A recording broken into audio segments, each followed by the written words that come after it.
Hello! That was a little bit excessive, but I'm very, very excited to start the course. So in this section, we're going to be talking about browsing the web. It's the first part in the how the internet works section. And some of you are thinking right now, whoa, Andre, like, come on. I know how the internet works. Let's get to the heavy, technical stuff. But this is something that actually took me quite a few years to learn. And I see a lot of people just skimming the surface of this stuff without fully understanding how everything works together.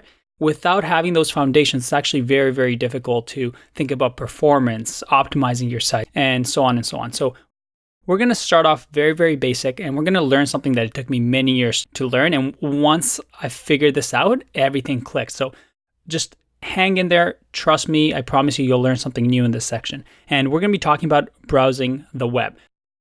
We have over here a laptop, and we have a web browser, let's say Google Chrome. And we typically like to say, go to Google, and we're going to visit Google. So we type in google.com, and well, what happens technically when we do that? When we enter google.com, we press enter on our keyboard. We ask a question. Who's this google.com fellow? And that question gets asked all the way down to our ISP. ISP is Internet Service Provider, and I put a $sign up here, just so you know those are the people that you pay so you can have internet. So if you're in the States, that's Cogeco, Verizon. If you're in Canada, that would be Bell or Rogers. Or, depending on your country, you have your big companies that make a lot of money from internet usage. So they get that request and they send that off to something called the DNS server, so domain name servers. And we'll get into that later on in the course. So don't worry too much about it, but essentially it's a phone book that has the list of all these URLs like google.com, and it has the addresses of them. So exactly like a phone book, they know where google.com is. So they say, hey, I don't know Mr. Google.com personally, but I do know his address. So you should go check him out. So they send off that request back through the ISP, and the website or the web browser, Google Chrome in this case, gets 172.217.723. All right, cool, but nothing's showing up yet. There's no google.com. I can't do any searches yet.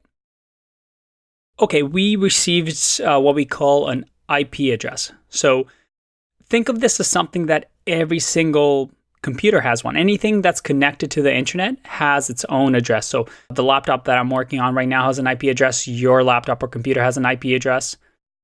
So this IP address allows the internet to work essentially. It knows our location, our address. So what we do now with google.com, we know this IP address. The browser sends off another request to the Google servers, and it knows where the Google servers are because we have this address. So we go seek it out. And you can think of servers as computers, essentially. My laptop could be a server. Your computer could be a server. Servers are essentially computers that are sometimes in basements or in huge server farms. And they have a piece of software running that, just like at a restaurant where a server brings you food, it knows how to send you files when you request for them. So we send this off, and the Google servers say, oh, yeah, no problem. Let me give you my HTML, CSS, and JavaScript. And we'll get into what those are later on in the course. But think of them as just text files. They're text files that Google is going to send to the browser so we can have Google working. So let me just minimize this and show you what it's doing. So we're copying these files, and Google server is saying, yeah, no problem. Thanks for asking for Google. Here it is. And the web browser receives the HTML, CSS, and JavaScript. So if we go to the next section, boom, we have google.com, and everything's working. Now, that sounded like a whole bunch of stuff that happened in between. And when we're on the internet, everything is quite fast. But yeah, underneath the hood, all of that is happening. And it's crazy to think how fast everything works. Don't take my word for it. Let's just check this process that I'm not just making stuff up for you. If what we learned was correct, technically, we can skip this process, right? I mean, if we know the address of Google, can we just, go into this directly and just, instead of putting in google.com, just put in this in our search bar and it automatically goes to the Google servers? Well, let's try it out. Let's open up Google here. And ooh, what a pretty picture. All right, so we go to google.com. Nothing crazy here.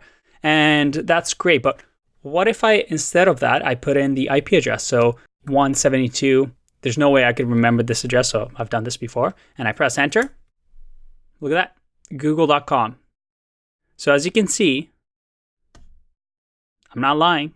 It's what's happening. The IP address gets sent to the Google servers. Google servers send us a few files so that we can finally load google.com. In the next section, we're going to do something fun. We're going to break a bit of Google and toy around with the website again to show you how cool all of this technology is. See you in the next one. Bye-bye.